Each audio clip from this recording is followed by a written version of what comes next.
अस्सलामुअलैकुम मेरे प्यारे बच्चों, कैसे हो आप सब लोग। उम्मीद है ठीक लोग होंगे। आपकी दीदी की हमेशा की तरह आपसे रिक्वेस्ट है कि आप लोग दुरूद शरीफ पढ़ लें ताकि हम अपनी कहानी का बाकायदा आगाज़ कर सकें। होप सब लोग ने पढ़ लिया होगा दुरूद शरीफ। चलिए पढ़ते हैं अपनी कहानी की तरफ। बारिश में भीगते और इफ्तिखार अरशद और इफ्तिखार बारिश में भीगते हुए जल्दी जल्दी सब्ज़ी रोटी के लिए रेडी तैयार कर रहे थे। माँ सिला ने कहा, फटाफट सब्ज़ी वाली रोटी ले आओ, पहले ही देर हो गई है। बरसात का मौसम है, वक्त पर जाकर दुकान नहीं खोलेंगे तो ग्राहक भी चले जाएंगे। अरशद बोला, अरे रहने दे माँ, इन दोनों सास बहू को तो कुछ कहना भैंस के आगे बीन बजाने के जैसा है। रोज़ रोज़ देर करवाती हैं। ये नहीं कि ज़रा जल्दी उठकर दाल सब्ज़ी रोटी बना दें ताकि हम बाप बेटे जल्दी दुकान के लिए निकल अरशद जाएं और इफ्तिखार और दो वक्त पर बाप दुकान बेटा खुल थे जाए और जो सब्ज़ी की दो चार रोटी और ग्राहक साग ज़्यादा आ सब्ज़ी जाएं। लगाते थे। इस वक्त इनका मकान में एक ठेला था। इस वक्त बाज़ार मकान में दुकान सास के घूमती पास हाथ था में सब्ज़ी का और घर बड़ी में हांडी लेकर आती है और और घर में इफ्तिखार पर बहू भड़क जाती इनकी है। खाने इतना की ही तैयारी कर रही गरज थी रहे और हो ना वही तो खाना खुद चूल्हे पर दुकान बैठकर के लिए देख तैयार लो। करके हांडी भेजती पर थी। इतनी इतनी बड़ी हांडी इफ्तिखार पर गुस्से में सब्ज़ी बगैर दाल और खाना 200-300 खाए ही रोटियां जाकर बनाना अपने कोई आसान काम नहीं है। किराए की दुकान खोलता है। कुछ नदीम देर बाद अरशद बोला, कुछ देर में रोज़ के या लगे अल्लाह, सब्ज़ी रोटी अभी खाने तुम्हारे वाले आगे हाथ ग्राहक जोड़ता दुकान हूँ। पर आ अब जाते आप हैं। क्या बात है कहते काका, आज सब्ज़ी हमारा रोटी मूड की ख़राब दुकान ना बड़ी देर करें। से खुली है, जल्दी चलो बेटा, आलू गोभी की गिरवी चलो वाली बेटा। सब्ज़ी रोटी अरशद लगा का दो। बाप बोला। काका एकदम आलू सिला गोभी बोली, और बाबूजी गुस्सा मत चार करें, रोटी आलू मेरी दम भी। गोभी की बस सब्ज़ी अभी बनी देता हूँ हुई है, बेटा, बस अभी दे रहा हूँ। रोटियाँ खा लीजिएगा। इफ्तिखार प्लेट में आलू गोभी की सब्ज़ी और रोटी परोसता है। घूमती आलू गोभी की तेज़ चटपटी सब्ज़ी ऐसी बनाता कि खाने वाली उंगलियां चाटते रह जाते। सिला भी ढाबे जैसी पतली नरम रोटियां बनाती। वाह भाई वाह, काका गज़ब की दम वाली गोभी बनाते हैं। ये फूल गोभी के टुकड़े ऐसे तलते हैं कि चिकन जैसा जायका दे रहे हैं। सही कहा भाई, यहाँ की गोभी और नम रोटी के आगे तो बड़े बड़े होटलों को भी और बड़े बड़े रेस्टोरेंट की भी आके फट जाती है। ये सुनकर चलने वाले पप्पू कड़ाके कार बोला, पता पता नहीं इन दोनों कोड़ी के गरीब बाप बेटे की गोभी रोटी में ऐसा क्या जायका है जो लोग इतने ज़ौक़ शौक़ से खाते हैं। और यहाँ मेरे पनीर के पराठे पर मक्खियाँ बैठ रही हैं। पहले मेरे पराठे कितने अच्छे फ़रोख्त होते थे, इतनी तेज़ जब इन बारिश दोनों की देखकर रेडी दोनों मेरे गरीब रेडी सास के बहू बोरी साथ ओढ़ कर सामने अपने नहीं गोभी लगी के थी। खेत में पहुँचती इन हैं। अब ये मनहूस परेशानी से महीना बोली, डेढ़ हुआ है, अपना गोमती ठेला परेशानी से लेकर बोली, मेरे हाय ठेले के अल्लाह, सामने हमारा आ पूरा खड़े खेत हैं बारिश में और डूब मेरे गया है। ग्राहक को मार रहे गोमती हैं जो और कि अपनी सिला तरफ की रागिब सास कर थी रहे और हैं। अरशद की माँ मेरी तो थी कमाई का और जरिया ही ख़त्म करके रख दिया इन बाप इफ्तिखार बेटा की बीवी मनहूस थी। ने। वो बोली, हाय अल्लाह, हमारा पूरा खेत गोभी का डूब गया है। अगर बरसात का पानी गोभी की जड़ों में लग गया तो सारी फसल कटाई से पहले ही गल कर ख़राब हो जाएगी। सिला बोली, माँ जी, हमने कितनी मेहनत से गोभी की फसल उगाई थी, कितनी दिन रात मेहनत की थी। हमने सोचा था कि इसकी कटाई करके सब्ज़ी बाज़ार में बेचकर किचन की शादी करने के लिए पैसे जोड़ लेंगे। अब क्या होगा। गोमती बोली, हाय हाय अल्लाह, हमारे नसीब ही ऐसे हैं। सिला ने माँ को हौसला दिया, माँ जी आप फ़िक्र ना करें, हमारी मेहनत ज़ाया नहीं जाएगी। अल्लाह मेहनत करने वालों की मेहनत कभी ज़ाया नहीं करता और अल्लाह मेहनत करने वालों को दोस्त रखता है। अल्लाह हमारी ज़रूर मदद करेगा और हमारी गोभी ख़राब होने से बचा लेगा। मैं अभी खेत के किनारे खोद कर नाला बना देती हूँ ताकि पानी निकल जाए। सिला बारिश में भीगते हुए खेत के किनारे नाला खोदती है और कुछ ही देर में खेत का सारा पानी निकल जाता है। देखे माँ जी, हमारी गोभी के फूल बारिश के पानी से धुलकर कितने सफ़ेद और चमकदार लग रहे हैं। देखना ताजर हमें इसका अच्छा दाम देंगे। गोमती ने खुश होकर कहा, तुम मेरी बहू नहीं बल्कि तुम मेरी बेटी हो। जब से तुम ब्याह कर आई हो हमारे घर में जैसे रौनक आ गई है। किचन की शादी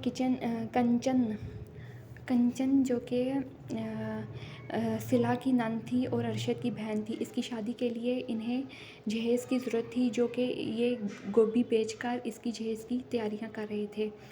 कच्चन की शादी के लिए हलवाई बांधने में ही 500 लगेंगे और बाकी बारातियों का इस्तेमाल करने में भी खर्च है। सिला बोली, माँ जी सब अच्छे से हो जाएगा, देखें बारिश भी रुक जाएगी, घर चलते हैं, शाम ढलने को है। गोमती बोली, ठहरो ज़रा, 2 गोभी तोड़ लेती हूँ। जब से बरसात शुरू हुई है राधा और निशु रोज़ गोभी वाले पराठे बनाने को कह रहे हैं। आज सबके लिए गोभी के पराठे बनाएंगे। तेरे ससुर जी और मिंटू को भी बहुत पसंद है। वो खेत से 2 बड़ी गोभियाँ तोड़कर घर लौटते हैं। घर पहुंचते ही देखते हैं कि चौखट के बाहर बारिश का पानी जमा होकर अंदर भर रहा है। कंचन, टिशू और राधा पानी निकालने में लगे थे। कंचन, बुआ देखो ना, हम जितना पानी निकालते हैं चौखट से और इतना अंदर आ जाता है, हम क्या करें। कंचन ने कहा, राधा ज़रा सब्र करो, घर खुशक कर लें तो दादी तुम्हें नमक वाला पराठा दादी तुम्हें नमक वाला पराठा और चाय बना देंगी, फिर सारे मिलकर घर खुश करते हैं। मुझे वो सूखा पराठा नहीं खाना, मुझे मम्मी के हाथ का गोभी वाला पराठा खाना है। कितने दिनों से हमारा घर में नहीं बना। ये सुनकर गोमती ने अपने प्यार से कहा, मेरी प्यारी पोती को गोभी का पराठा खाना है तो आज ज़रूर बनेगा। राधा खुशी से बोली, सच दादी, आज गोभी के पराठे। सिला मुस्कुरा कर बोली, देखो माँ जी, पराठे का नाम सुनते ही ये दोनों कितने खुश हो गए हैं। गोमती बोली, हाँ बहू, गुर्बत की वजह से मासूम भी तो सूखा खा खा कर पेट भर रहे हैं। महीने 2 महीने से कहीं एक दिन पराठा बनता है। चलो जल्दी से बना दो, बरसात का मौसम है, बाप बेटे भी दुकान से आ जाएंगे।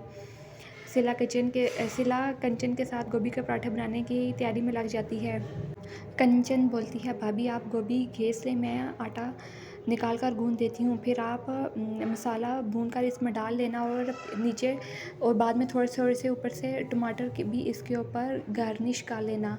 और ये लहसुन रहा प्याज मैं काट देती हूँ।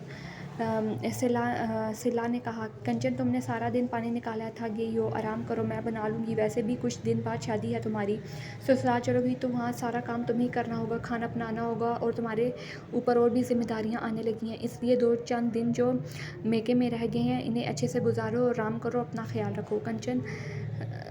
बोली कंचन हंसकर बोली, भाभी इसलिए तो आपसे सीख रही हूँ, खासतौर पर आपके हाथ के बने गोभी के पराठे ससुराल जाकर मुझे बहुत याद आएंगे। कंचन आटा गूंद कर देती है। सिला गोभी को बारीक पीस कर इसका पानी निचोड़ती है और इसमें कटी हुई मिर्च, हरा धनिया, नमक और दूसरे मसाले भर कर इसे अच्छे से तैयार करती है और इसे तेल में फ्राई होने के लिए रख देती है और आंच धीमी रखती है और साथ साथ चमचा हिलाती रहती है ताकि ये जले ना। इसी वक्त सास गोमती आकर कहती है, बहू तूने मसाले में सब कुछ डाल दिया मगर एक ज़रूरी चीज़ भूल गई। सिला बोली, माँ जी मैंने सब कुछ डाला है, क्या रह गया? गोमती बोली, बहू तूने मसाले में अजवाइन नहीं डाली। गोमती के पराठे भारी होते हैं, अजवाइन गोभी के पराठे भारी होते हैं, अजवाइन इन्हें हज़म भी कर देती है और जायका भी बढ़ा देती है और ये वैसे भी इंसानी हेल्थ के लिए बेहतर है। अजवाइन खानी चाहिए, पेट में दर्द भी नहीं होता और ये ज़ोर आवर चीज़ों को आसानी से हज़म कर देती है। सिला एकदम बोली, अरे माँ जी ये तो मेरे दिमाग से निकल गया था, मैं भूल देती हूँ, कोई बात नहीं अभी डाल देती हूँ। फिर सलाद तैयारी करके चूल्हे पर हल्की आंच पर गोभी के ऊपर पराठे ऐसे पराठे लगाना शुरू कर देती है तवे पर। इस वक्त अरशद और इफ्तिखार सब्ज़ी वाली रोटी बेचकर खुशी खुशी खाली बर्तनों के साथ घर आते हैं। इफ्तिखार बोलता है, अरे वाह, आज तो खाने की बड़ी ज़बरदस्त खुशबू आ रही है, लगता है घर में पराठे बन रहे हैं। बच्चे खुशी से दौड़ कर बोलते हैं, पापा आगे, दादा आगे, आपको पता है मम्मी हमारे फेवरेट गोभी के गर्म गर्म पराठे बना रही हैं। इफ्तिखार बोलता है, वाह, पराठे का नाम सुनकर मेरी ही ज़ुबान में पानी आ गया, आज तो खूब जी भर के पराठे खाऊंगा। गोमती बोलती है, अरशद हांडी बर्तन रख दो और जल्दी आ जा। जी माँ जी आया। कुछ ही देर में कंचन दोनों के लिए गोभी पराठे निकाल कर रखती है और साथ पानी का गिलास रखती है। सब बहुत खुश होते हैं और गोभी के पराठे खाते हैं। बच्चे भी गोभी के पराठे खाते हैं। गुर्बत की वजह से इन्होंने कितना अरसा हो गया था गोभी के पराठे खाए भी नहीं थे। हालांकि गोभी इनके अपने खेतों पर लगती थी, लेकिन रोज़गार के लिए वो ये गोभी बेच देते थे और ये गोभी बेचकर घर का खर्चा पूरा करते थे। दूसरी तरफ कंचन की शादी की तैयारियों के लिए इनको रकम भी ज़रूरत थी और वो इसी खेत की गोभी बेचकर उसका जहेज़ भी पूरा कर रहे थे। इसी तरह कंचन अपने ससुराल में ब्याह कर चली जाती है। उसके ससुराल वाले बहुत अच्छे होते हैं। ससुराल में उसकी पहली रसोई होती है जिसमें वो सबके लिए गोभी के पराठे बनाती है। सब खाकर बहुत खुश होते हैं और कंचन से बहुत प्यार करते हैं। अब उनके घर में भी गोभी के पराठे बनने लगे थे। देखते ही देखते इनके ये गोभी के पराठे पूरे मोहल्ले में मशहूर हो जाते हैं। लोग इनसे ऑर्डर पर गोभी के पराठे बनवाते हैं और इनकी दुकान पर भी गोभी के पराठे अब बिकने लगे थे और यहाँ से ये